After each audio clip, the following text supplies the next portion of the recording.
This is Frontline Voices, conversations with our local heroes. Here's your host, Matthew Latham. Well, Mike, thanks for taking some time off the campaign trail to come by Frontline Voices and talk a little bit about your history and what you're running on.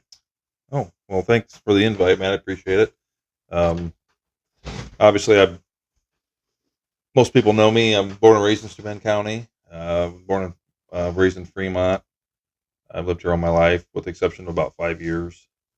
I lived in Fort Wayne for a while, but graduated Fremont High School in 1995. I've been with the Sheriff's Office in Steuben County since 1998, so 28 years. Oh, wow. Last month, actually.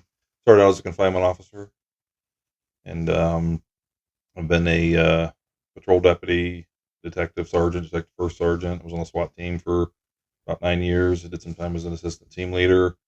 When I was a detective, I ran the sex offender registry for 8 years. And then in 2019, when our current sheriff came into office, I was appointed as chief deputy, and that's what I've been doing the last 8 years.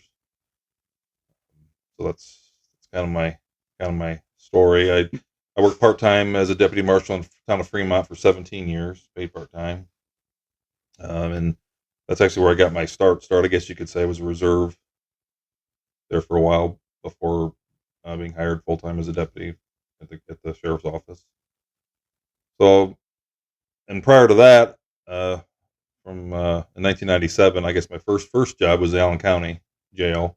I was a confinement officer in Allen County. When I graduated from Fremont in '95, I'd moved to Fort Wayne, and was going to go to Huntington College. That didn't work out, so then I started going to work. And then when I turned 21 in '97 in June, but by July I was working at the Allen County Jail as a confinement officer. Did that for a little less than a year, and then decided, you know what, I want to move back home and and serve the community and the people that did so much for me and got me to where I was. I wanted to give back, so in '98, I moved back to Fremont and started working as a confinement officer in the jail in Steuben County, and the rest, as they say, is history. So really, you've worked just about every level. Yeah, when it comes to I've served in just about every position there is at the sheriff's office, with the exception of, and I was never a canine handler. I like dogs.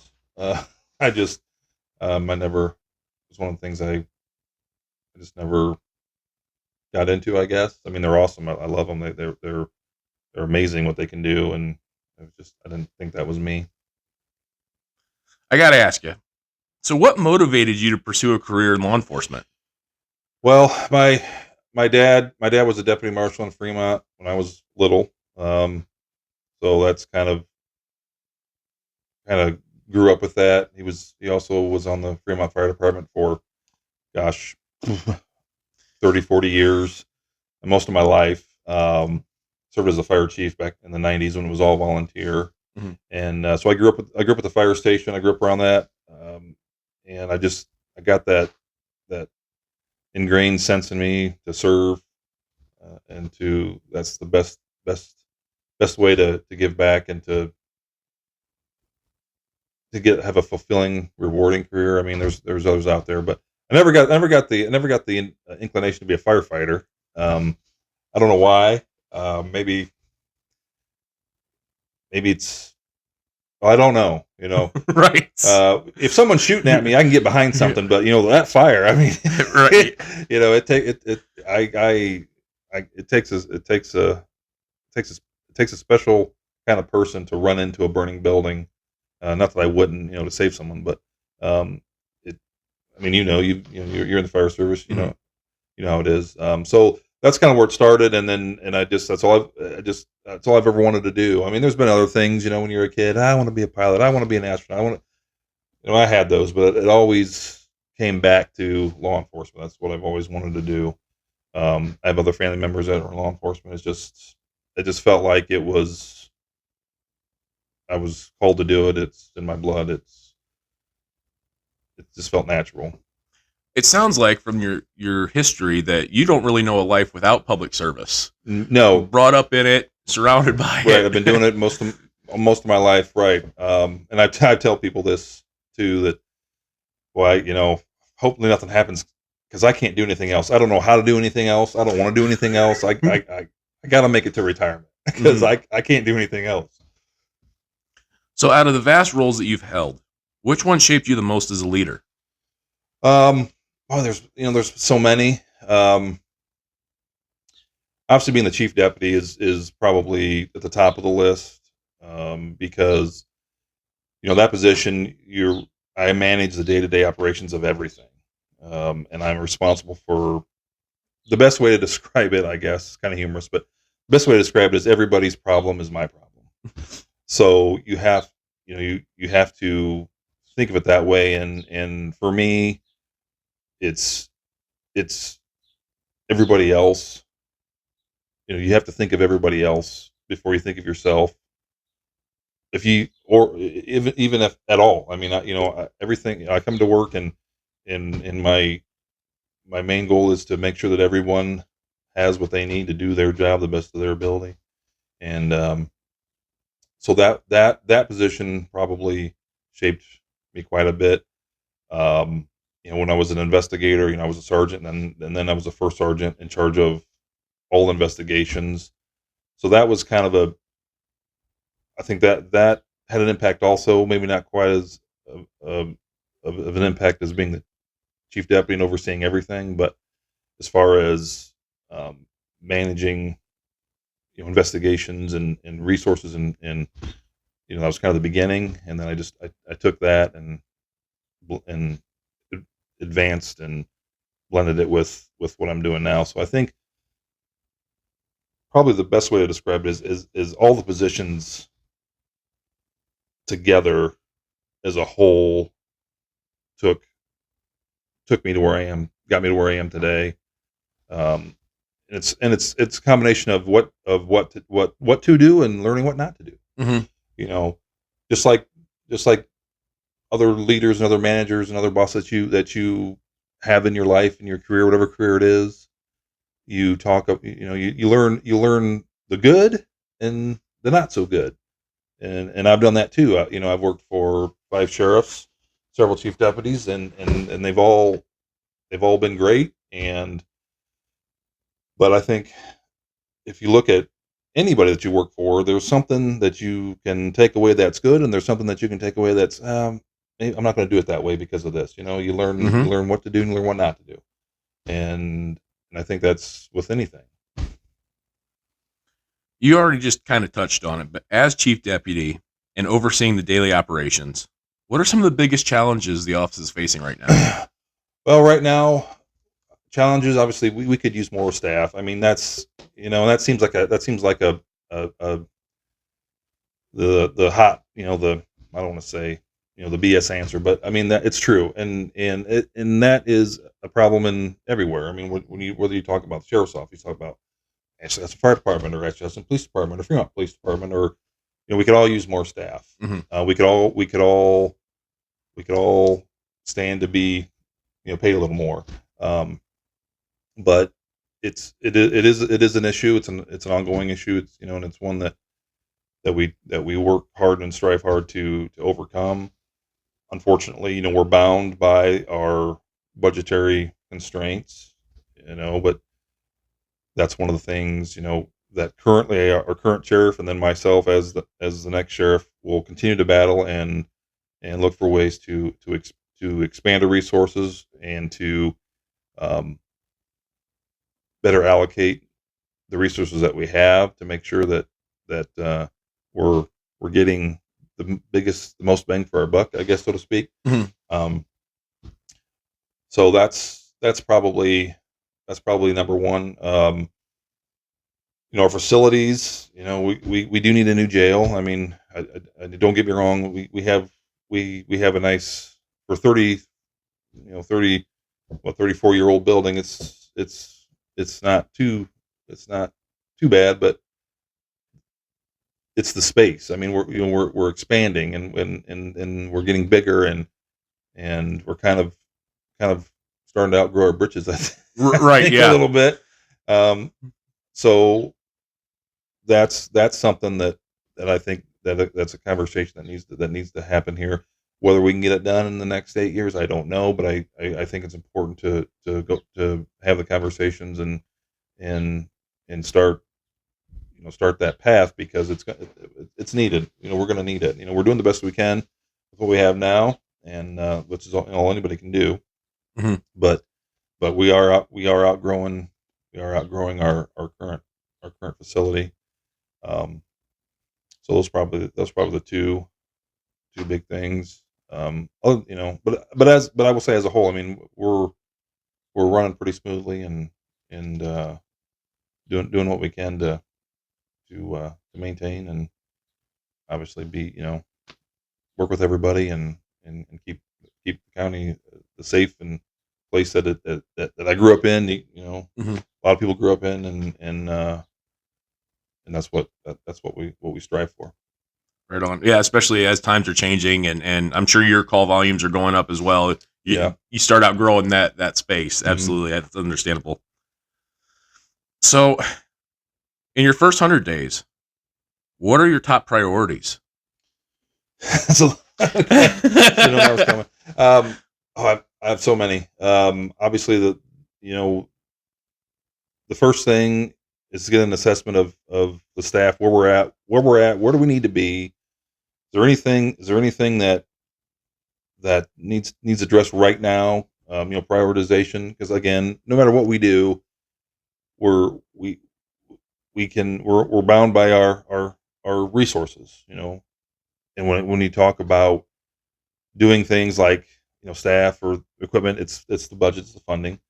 Um, Fortunately, my experience as a chief deputy, I'm involved in the budgets. The sheriff's office has roughly a $7 million budget total. We have multiple budgets. We have the sheriff's budget, the jail budget, and E911. But an assessment, are we have do we have the right people in the right place? The command structure, is it working? Can it be tweaked? Can it be um, better laid out? One of the things that I like to do on that point early on is look at the supervision structure. Our shifts now, we work 12-hour shifts. We switched to that a few years ago, but in doing that, we went from 3 shifts to 4 shifts. So, in my opinion, I think we need a 4 sergeant to make it even. So that's something I'm going to be looking at. And just in general, just an assessment of the staff and the resources. How are we rolling our deployment strategies? How are we rolling things out? Because we have the whole county, and then there are times when no one's working in the towns that we kind of have to backfill a little bit. Are we doing it the most efficient way, the fairest way for everybody? Things like that. Just I've said it before.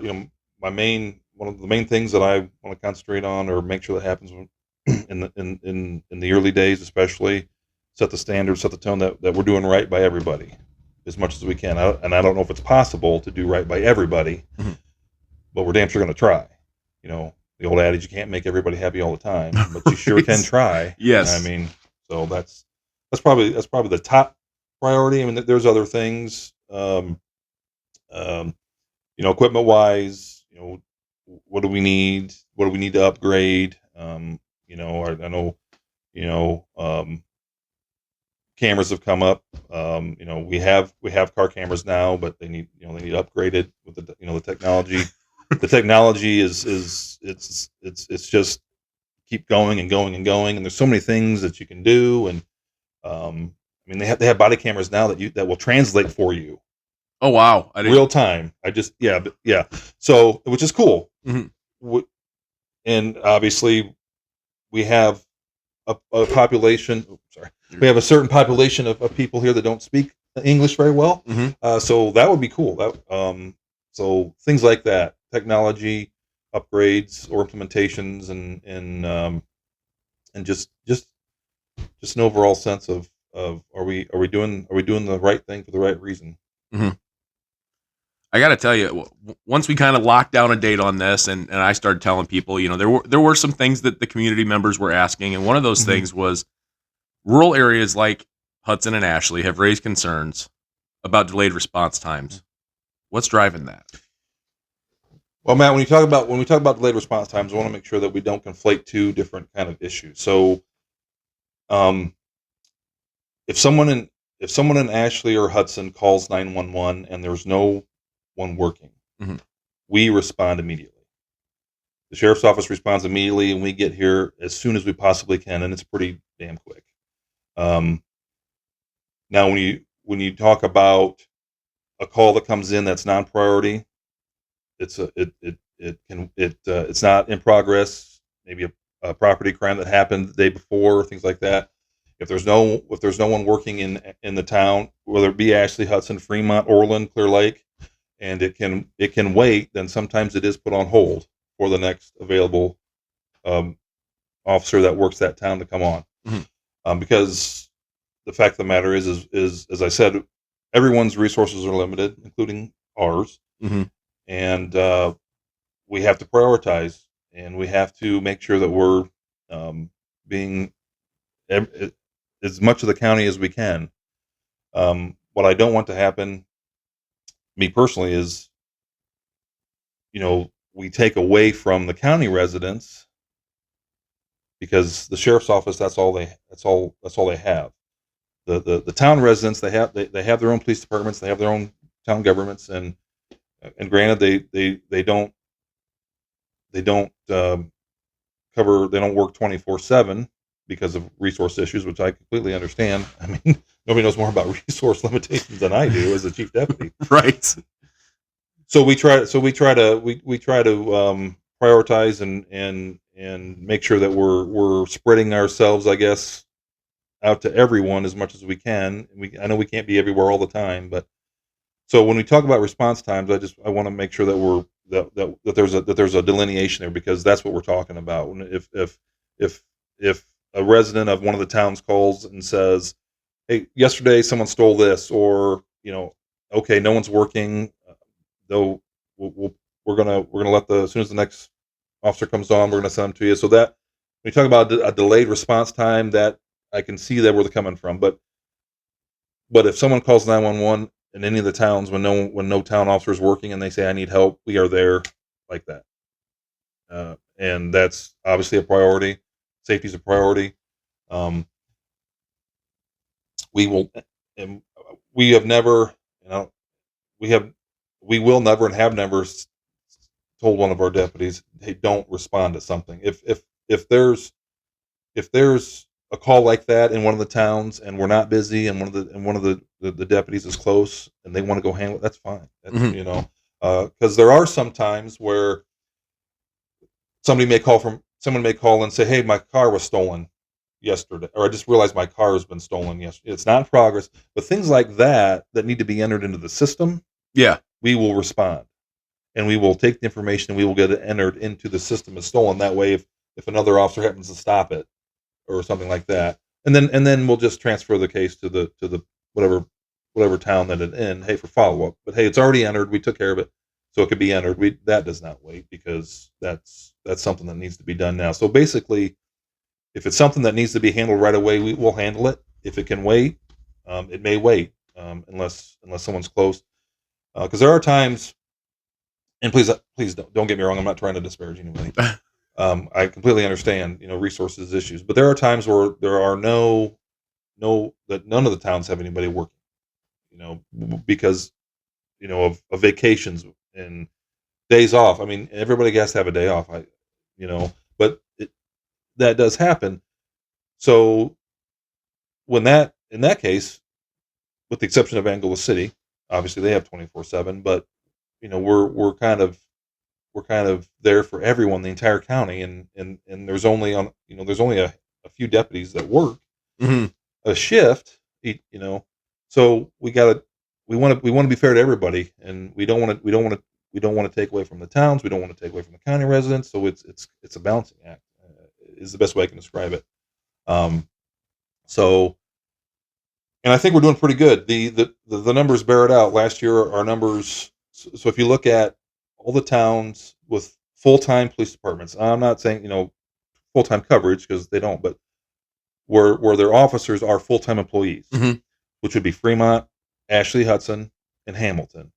Last year, with our prioritization and our, how we're trying to spread it out to everybody, the numbers bear it out. We responded to a third of the calls in all the towns. We did a third, and we did a third of the incidents that happened in the town of Fremont, a third of the incidents that happened in Hamilton, and a third of the incidents that happened in Ashley, Hudson.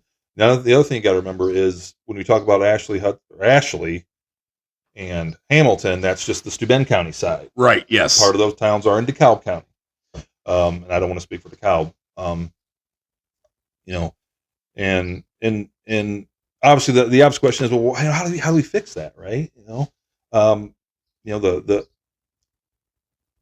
The short answer is I'm not sure because it's a resource thing. There are things to look at, contracts or hiring more deputies, or the town's contracting and we'll hire more deputies.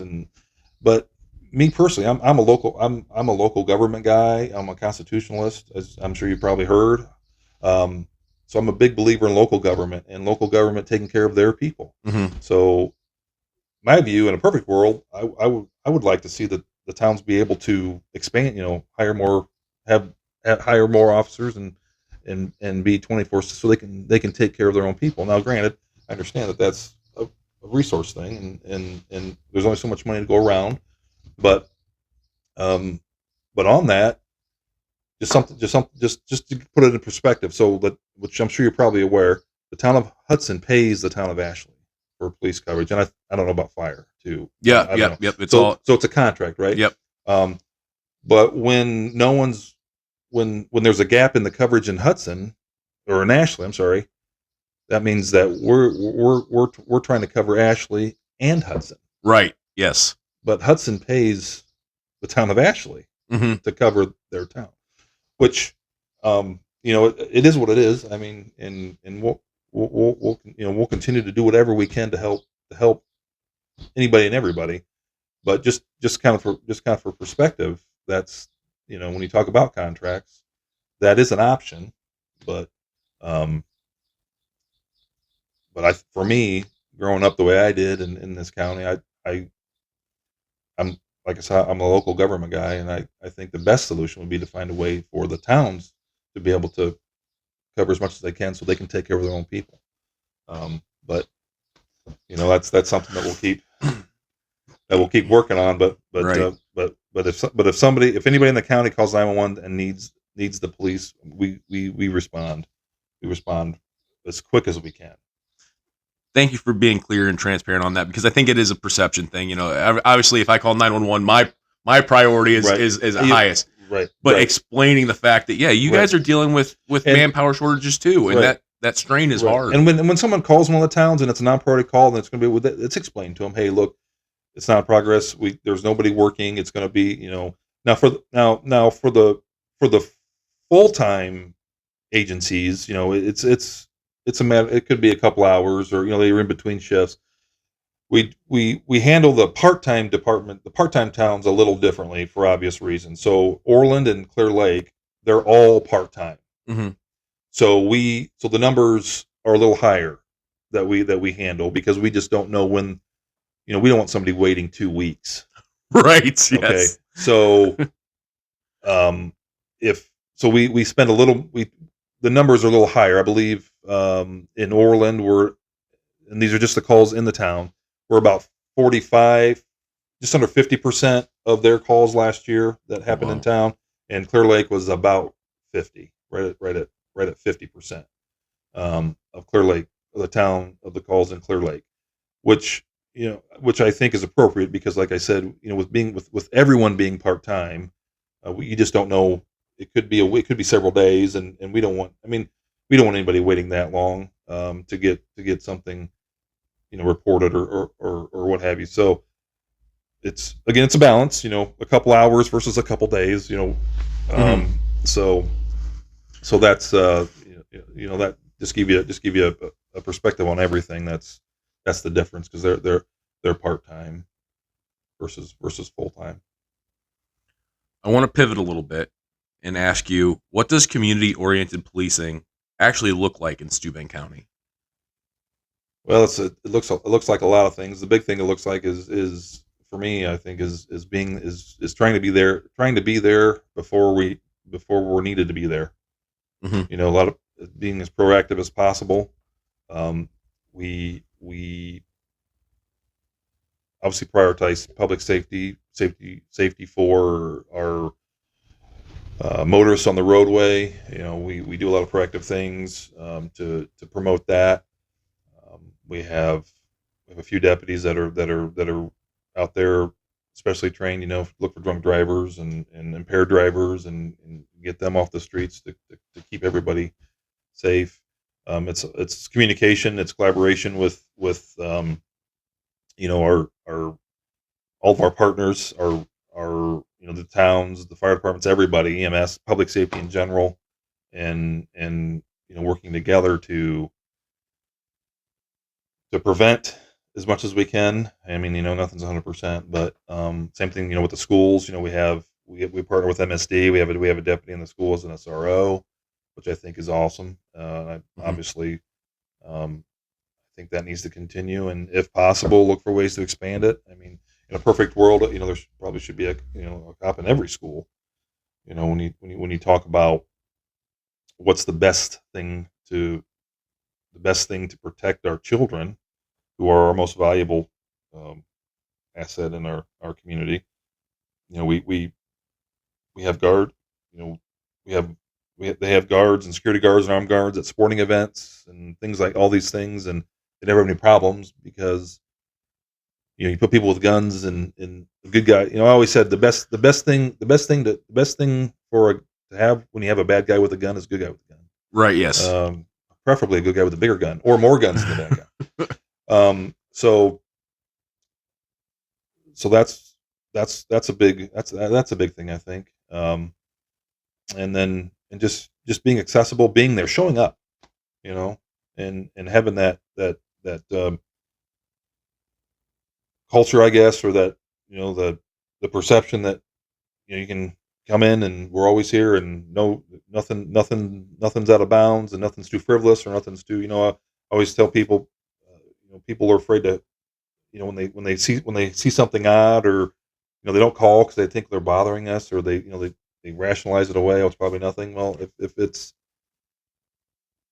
got your spidey sense up, then it may be something. And we much rather you call and it'd be nothing, and we go out there and it's nothing, than you not call and it turns into something that could have been prevented. Hmm. So a lot of proactivity we try, our patrols, and just being out in the community. And that obviously for me, I'm born and raised here. I'm very, very rooted. I mean, my family's from Fremont, Clear Lake, Hamilton. My great great great grandfather's on the monument in town. He served in the Civil War. He's from Hamilton. So I'm deeply vested in this county. I mean, I know we're technically sitting in DeKalb County right now, but Right. but again, that's part of it too. You got to collaborate and have partnerships with your neighbors. I mean, that's one of the things I want to do is rekindle that that partnership with Williams County, Ohio, Grants County, Michigan, Hillsdale County, Michigan. And um, have those mutual aid agreements and train together and pool our resources, because we respect that imaginary line that separates Indiana from Ohio, or Indiana or Michigan, but the criminals don't. Right. Yes. They're back and forth. We're kind of in a unique area. We're 10 miles from Ohio and 6 miles from Michigan, and so if we can get that going again and expand on that, I think that as far as being community oriented and public safety, and that would go a long way, because then we can, no matter what side of the line you're on, we're going to get you. Hmm. So yeah, I think that in a nutshell is very important when it comes to what community policing is. And it's and I think that's one of the um, best or unique things about the sheriff's office. When you talk about policing, there's so much more to the office of sheriff than policing the community. That's one of the things we do, yes. But as your sheriff, I'm the keeper of the county, and I make sure that everyone is cared for and protected, and it goes way beyond policing. We do have the patrol cars. We do stop you for speeding and ask you to slow down, but there's so much more than that. Mm-hmm. I mean, it's the sheriff's a constitutionally elected office for a reason. There's a reason why our founding fathers and the founding fathers of the state of Indiana put the office of sheriff in the Constitution. Article 6, Section 2 of Indiana's Constitution is where you'll find the sheriff. They felt it was that important, and you have to have the right sheriff in office. You have to have a constitutional sheriff in office, because the sheriff is the elected protector of liberty, I believe, and that goes hand in hand with the community policing and taking care of the community. And the sheriff has the authority to call the power of the county up in times of great need. And I'm not talking about a militia or a bunch of people with guns. I'm talking about a great need, disasters, man-made, tornadoes. The sheriff has the ability to call the power of the county up. And I'm sure you probably know who the power of the county is, right? Mm-hmm. The power of the county is the people. Yes. So that's very, very important to me. You touched on that, and I want to ask you, because you have been described as a constitutional sheriff. Yes, I am. So for the everyday person, myself included, what does that mean? How is that described? Well, I'll tell you what it means to me. Okay. It means that oath that I have taken as a deputy sheriff and will take as the sheriff it's not just a ceremony. It's just not words that you say because it's something you have to do. I take it to heart. I firmly believe it. I've studied the history of the Constitution, the history of the sheriff's office, and I take my oath to uphold the Constitution of the United States and the state of Indiana seriously and to heart. And I believe that that's the best way to serve the people. The sheriff is the sheriff is the constitutional representative of the people. It's why the sheriff's elected by the people and not appointed by another politician or an unelected government bureaucrat. The sheriff is elected by the people to be accountable to the people, and not anybody else. So the best way, a good example is if the ATF comes to your house and they just want to count your guns to make sure that just to see how many you have. It's no problem. We just want to see how many you have, or we just want to make sure that you're storing them right. If you feel that that's an infringement on your rights, you have the right, which it is, by the way, you have the right to call the sheriff and have the sheriff stand with you and make sure that your rights aren't being infringed on.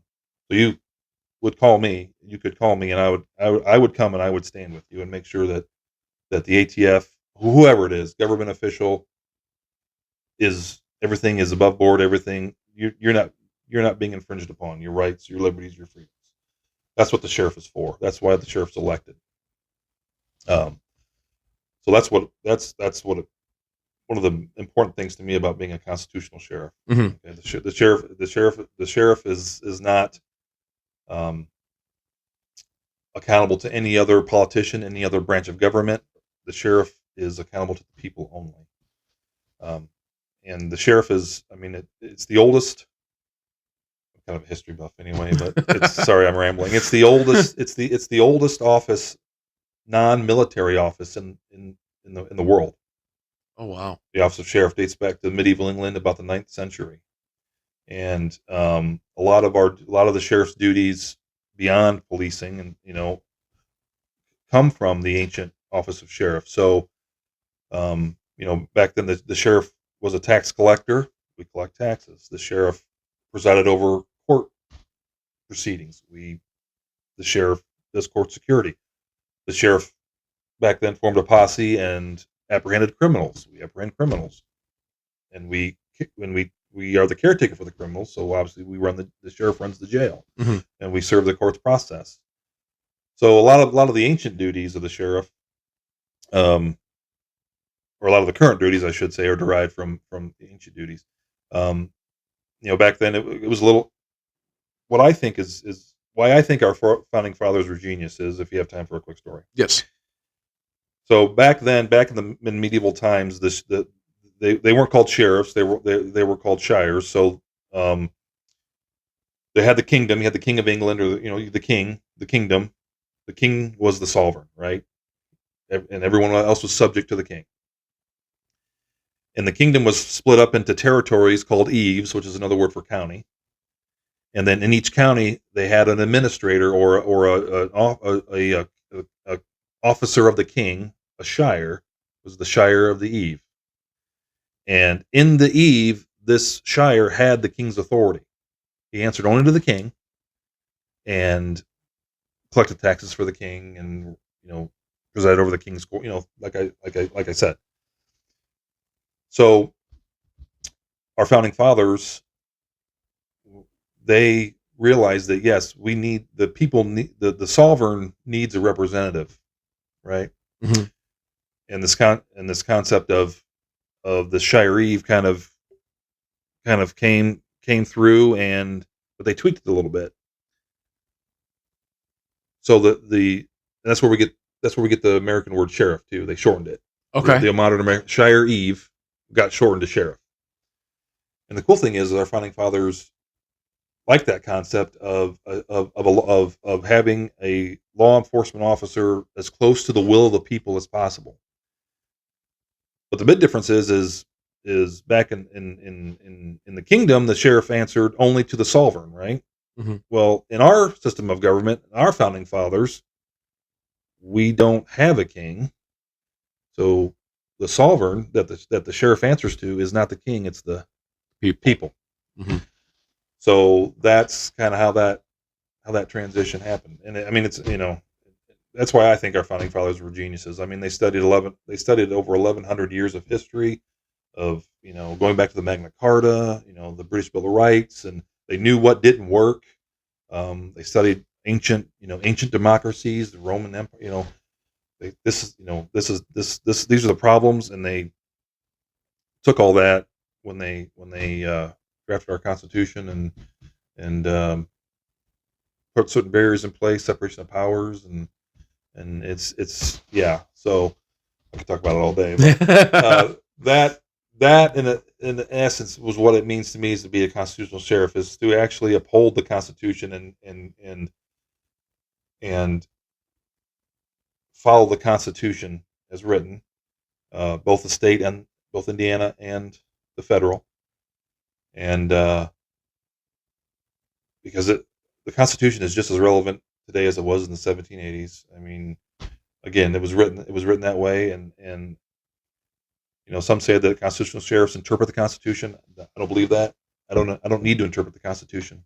The Constitution was interpreted back in the 1780s by the 85 Federalist Papers, so it doesn't need to be interpreted. It needs to be applied, and that's what I believe a constitutional sheriff does is applies the Constitution. Plus, it's our oath. So, we swear an oath to uphold the Constitution of the United States and the state of Indiana, and to faithfully, honestly, and impartially discharge the duties of the office of sheriff.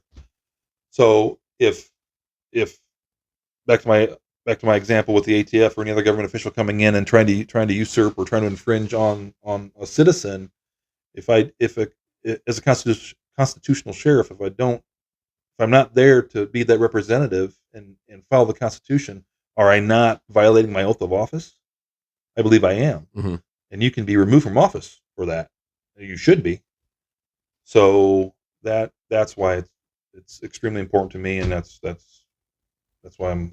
what I think it means to be. I believe to be a constitutional sheriff for the people, and to be that firewall, that barrier between the people that elect me and the government, to make sure that. I mean, perfect example we saw in COVID, right? You remember COVID? Mm-hmm. We had a governor that handed down some what were unconstitutional mandates. You can't go outside. You have to wear a mask. What? No, I don't have to. You have to get a shot. I don't know.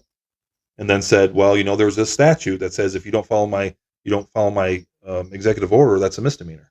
Mm-hmm. Well, I'll tell you, our current sheriff is a constitutional sheriff, and at that time, obviously, he was in office, and I was the chief deputy, and we were both in complete agreement. That is not happening. We are not enforcing that. That's unconstitutional. That's why you need to have a constitutional sheriff in office. Thank you for clearing that up, because like I said, words like that's used, and a lot of times it's not exactly known what that means. Mm-hmm. So I want to thank you for that. Yeah, I think it means different things to different people. Right? Yeah. I mean, but yeah. So we're going to take a bit of a time jump from medieval times to the present okay, with technology. Oh no, that's perfectly fine. Yeah. And I didn't even know this was kind of a hot button issue, but the mention of body cameras Mm-hmm. has come up in recent years, Mm-hmm. and I want to know what your stance is. Do you support the use of body cameras for deputies, and how do you balance transparency and privacy? I do support the use of body cameras. I'm a camera guy. Okay, car cameras, body cameras. I just think when you talk about body cameras, and I've said this before, and this may be where it's coming from. As a constitutional sheriff, there are things that I would think need to be considered, and you kind of hit on it with transparency and privacy. That's one of the big things when you implement a body camera program that I think needs to be at the forefront. The program needs to be comprehensive. It needs to account for that. Well, it's the best way I can describe it. You're talking, a car camera is one thing. It's mounted in your vehicle. It's recording public space 99.999% of the time. Okay. And again, big proponent of car cameras. I had a car camera when I patrolled. In fact, in 2010, I was involved in an incident where I had to shoot a guy that drugged me with his vehicle, and I ended up having to shoot him. It was on camera. Great. Car cameras are great. Body cameras, the camera itself, great tool. It protects the deputies. It protects the citizens. It's that that aura of transparency that is great, that's needed. But when you talk about body cameras, as a constitutional sheriff, there are things that I can consider considerations that I feel are important. And the biggest one is having a camera that can be taken into probably the most constitutionally protected space we have, which is a private home. Mm-hmm. I think that needs to be accounted for in good constitutionally sounded policy and procedure. We need to have probably the best redaction software that money can buy to make sure that we are protecting the privacy and the rights of the innocent. I'm not talking about the bad guy. I mean, if you commit a crime, that's on you. Mm-hmm. But I'm talking about the law-abiding citizen, the victim, the child, the innocent bystander.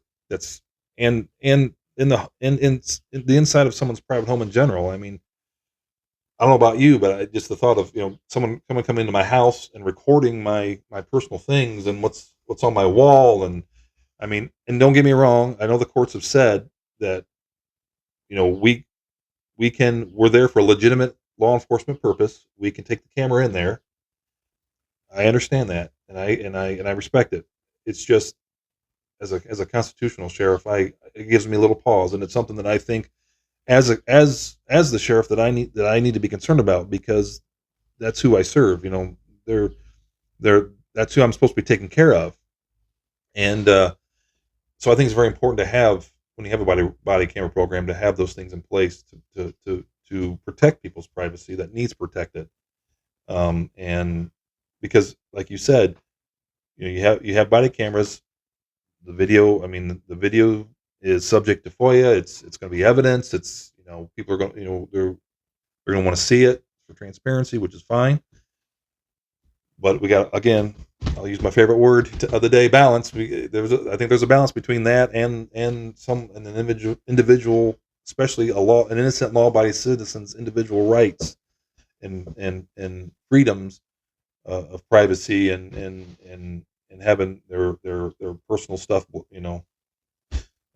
recorded and potentially out there, because that's one of the drawbacks of our technology these days. Once it's out there on the internet, it's there. It's there. forever.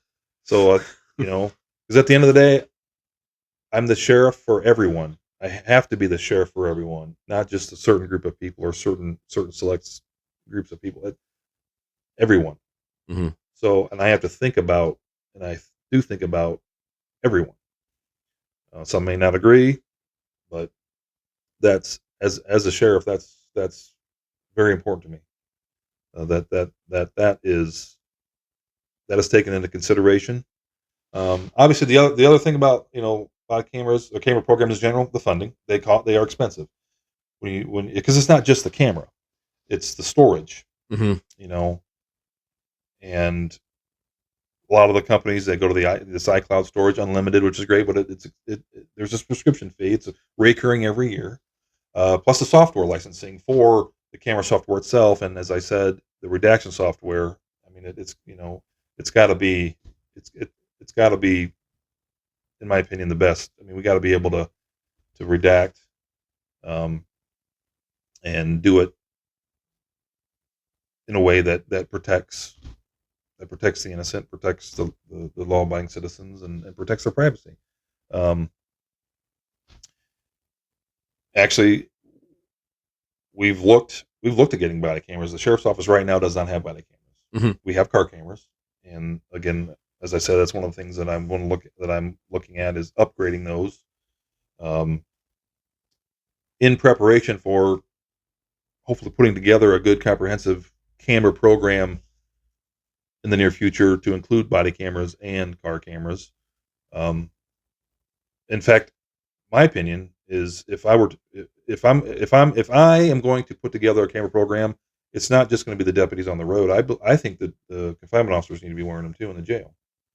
And the reason I say that is the numbers. I mean, according to last year's data, a confinement officer in our jail, working in our jail, is 4 times more likely to be involved in a use of force incident than a deputy out on the street. Which, if you think about it, makes sense because of the type of people that the confinement staff have to deal with every day, all day. It's the people that come in, they're on something, they're not acting right, they're violent to begin with, they're the criminals, but most of it is the mental health, which is a whole nother. We could talk on a whole nother day on mental health issues. Right. Yes. That's something else that's very important to me is getting a tackle on these mental health issues, because quite frankly, a lot of them shouldn't be in jail, but they are, and the confinement staff have to deal with them, and we're not really trained we're not trained to help them.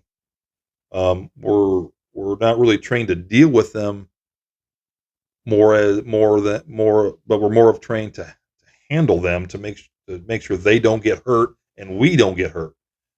So, I think when you talk about comprehensive program, I think it's very important to include the confinement staff, because so you have that face-to-face interaction from start to beginning. So obviously that's more cameras, which then drives the other issue that you have to deal with is the funding. So in 24 and 25, the current sheriff and myself actually tried to get body cameras. The program started. We tested cameras. We found one that we felt was, met what we needed. It wasn't the most expensive, but it wasn't the cheapest. Tested them, and then I got a grant to pay for half. It was a matching grant, and when we went to the county commissioners for the funding request, it got denied. Mm-hmm. Which, okay, I mean that's the commissioner's job. I don't know. A lot of people may not know this about county government, that the commissioners have to authorize, if it's over a certain amount, the commissioners have to authorize the expenditure of the funds, of the taxpayer funds. Even if we have the money in our budget, even if the money is there, the commissioners have oversight. That's how county government works. And at the time, they felt that was something they didn't want to expend funds on, which is fine. So I have I have tried to get cameras in the past, and I'm not opposed to trying again. I just think it's important to understand that it's not a matter of me signing a form and we getting them. I mean, I could promise you, Matt, all day. I'm gonna get cameras. Day one, I'm gonna buy cameras. I'm gonna buy 50 cameras. I could say that, but I think it would be a little disingenuous because that's not how it works. I'm only a part in the process. I have to get the funds approved to be expended. Mm-hmm. So for me personally, my promise would not be I'm going to get them. My promise is I'm going to do what I can to implement a program. I'm going to try. I'm not opposed to trying because I don't want to be disingenuous. Right. Yes, absolutely. And the other thing too is just for reference, a lot of people say that, well, they try to make it sound like that we're the only law enforcement agency in the world that doesn't wear them. That's not true. I don't know. Some may know, some may not know, but the second largest agency in Steuben County, that being the city of Angola, they don't wear them either. Okay. They have in-car cameras just like we do. So, I'm not going to speak. I don't know why. I'm just stating the fact. They don't. I mean that's that administration's issue. I'm not gonna opine on as to why. I'm just for reference. Mm-hmm. Just wanted to put that out there that because that's the gist that I get is that that the sheriff's office in Steuben County is the only agency in the world that doesn't wear. That's not true. Right. Yes. But yeah, that's kind of the long way around the block on my stance on cameras in general. Right on. So, I want to ask you, how would you describe your leadership style, and what does accountability look like under your watch? Well, my leadership style, I can be a micromanager. I try not to. I may have a little OCD, undiagnosed. But generally I do the very best I can to lead by example. I think that's the most important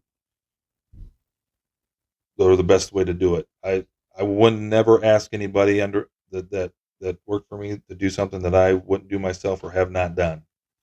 And I think that's one of the assets that I have of serving in just about every position in the sheriff's office. I don't want to say I've done it all, but I'm damn close. Mm-hmm. In 28 years. So that's what I strive for every day is lead by example, get communication, get out, put my own eyes on things. What's going on? How can what can I do to help? What can I do to make sure that everyone is at their peak, is doing the best job they can do? Do they have all the resources? Do they have all the gadgets? Whatever it is, and provide them the opportunity to grow and to expand and training. I love training. Wherever you want. I mean, I'll send if it's something that benefits the community, benefits the deputy, the confinement officer. I'll send them. I don't care. I mean, the current administration, we've sent people to California to training, wherever. I think it's very, very important. Because as a leader, you need to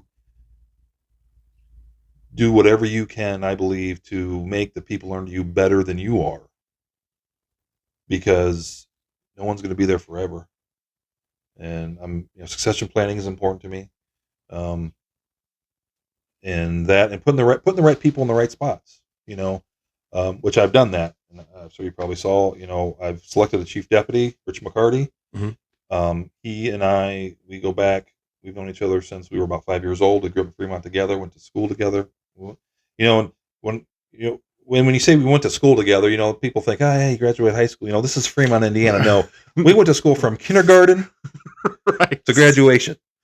Okay, and he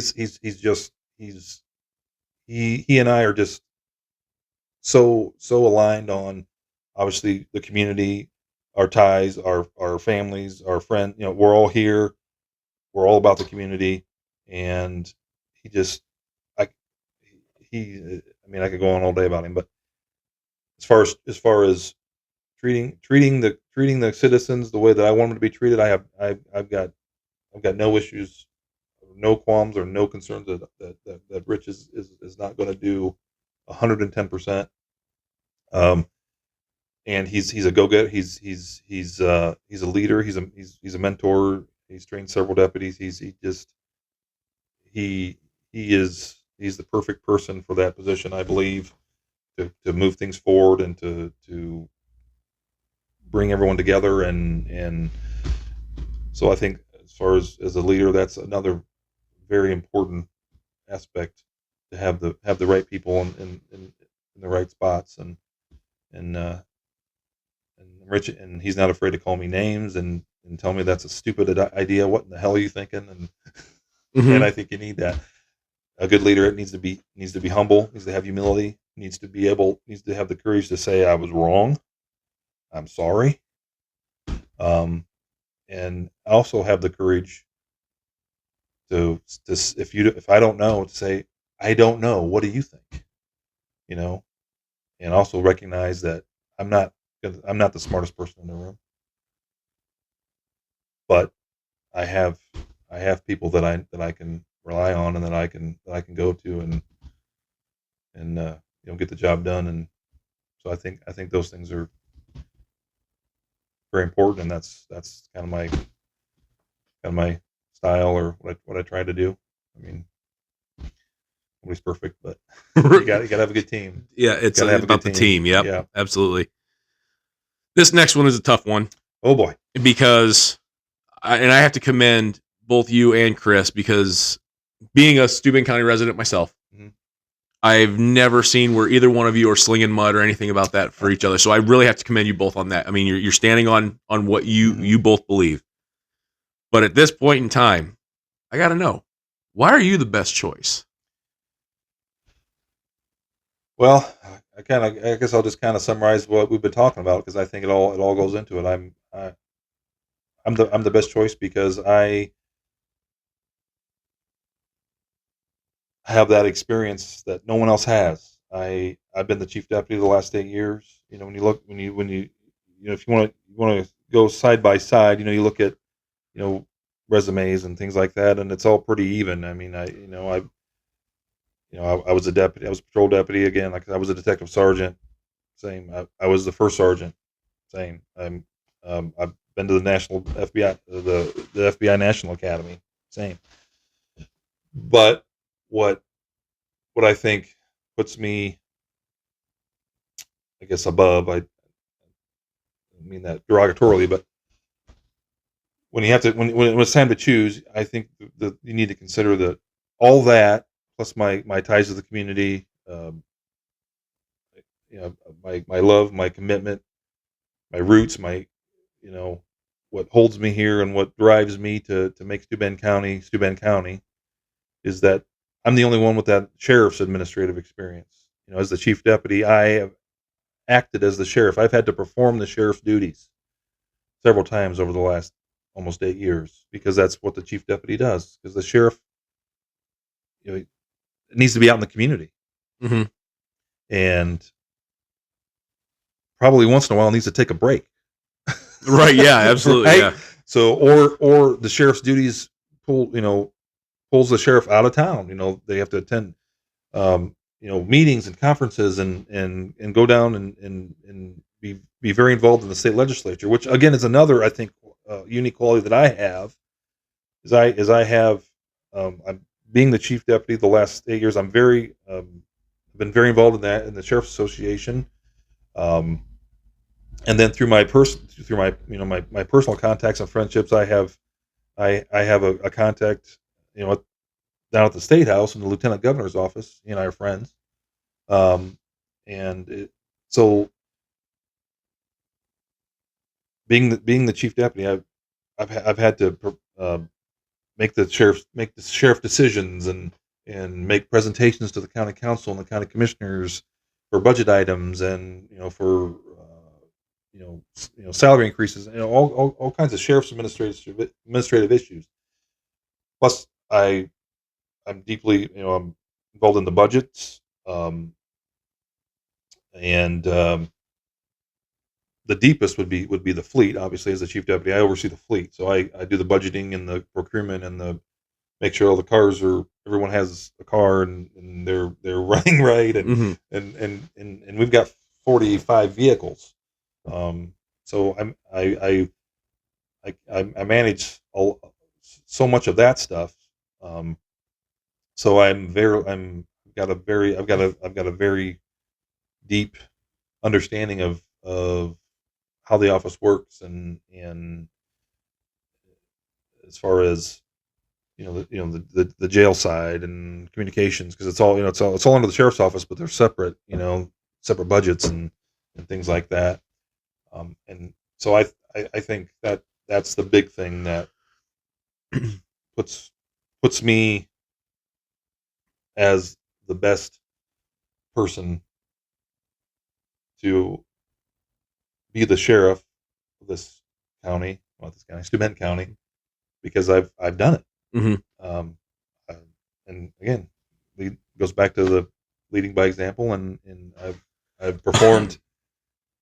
I've had experience in just about every position in the sheriff's office, including the sheriff. So and nobody else has that. And I've got and then you talk about training. I've already been to the new sheriff school that the ISA puts on for newly elected sheriffs. It's a week-long course. I've already been to it as a chief deputy, because as a chief deputy, I may have to step into the role. So Right. Might as well be prepared. Might as well be prepared. Obviously, I will attend it again, and bring Rich with me for that same reason. So that's probably the biggest thing I would point to people if they're trying to decide is I'm the only one with the real world experience, being the sheriff.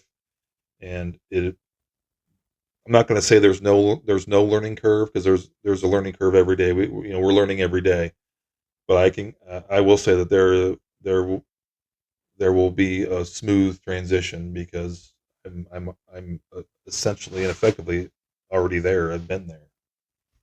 Right. So changing hats, the new hat's already kind of fitting. Yeah. It's not completely new. Right. This next part, when I first started asking these questions, I really thought it was a great self-evaluation tool. Mm-hmm. And then as of, recent events and stuff like that, I found out how incredibly important it is. When your time in law enforcement is all said and done and you're ready to hang it up and ride off into the sunset, what's that legacy look like? What do you want to be remembered for? Oh, wow. Well, I think I'd like to be remembered for doing my part to making the sheriff's office the most trusted agency in the county, the most respected, and be remembered for doing whatever I could to keep keep things going, and make sure the deputies and the staff, the dispatchers, anybody, all sheriff's office employees, make that I did my part to make them the best that they could be, and help them grow and do what they want to do, even if it's not at the office. If they want to go on and do something else, I'd like to be remembered for being that person that helped whoever get to their ultimate goal, whatever it is, whether it's to be a deputy or be a sergeant, or go and be work for the FBI or ATI, whatever, that I was there, and I could do some, even if it's a small part, just so I guess just helping people in general, whether it's the staff or the community. I mean, obviously, I would like to be remembered as a sheriff that facilitated and did whatever I could do help somebody else. I mean, I guess in a nutshell, I don't know if that's possible, but I think it's important. I think it's very important. So yeah, that's probably the two main thing, or a couple main things that I would like to be remembered for. I mean, again, you can't make everybody happy, but you can sure as hell try. Right. Yes. All right. In closing of this podcast, the last couple questions have been a little heavier. This very last question I always like to ask because I like to see what people's thoughts are. So, if you could recommend anybody to come on the show, who would it be and why? I could recommend anybody. Well,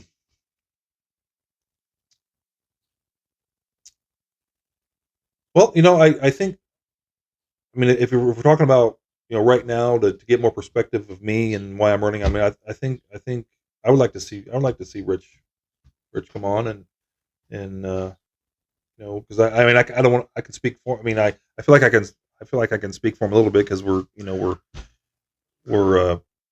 so aligned, but I really think it's important to hear from him. Mm-hmm.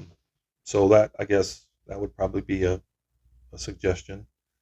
I know he's very busy, but well, Rich, be on the lookout. Sorry, I didn't mean to put you on the spot there, buddy. But yeah, I mean that I think he would be a good one. Other than that, I mean, there's just, I think, just for me personally, my opinion, I think anybody that's wanting to get their voice out or talk about something, or maybe help with the perception of something. Mm-hmm. I mean, I think this is a great way to do it. But I know you try to have a lot of different wide variety of issues and topics and I guess professions, and so yeah, absolutely. Yeah, save the hardest question for last. Well, Mike, I thank you for stopping by. I want to wish you all the luck in the world with the upcoming election. Thank you. So, This is Frontline Voices, conversations with our local heroes.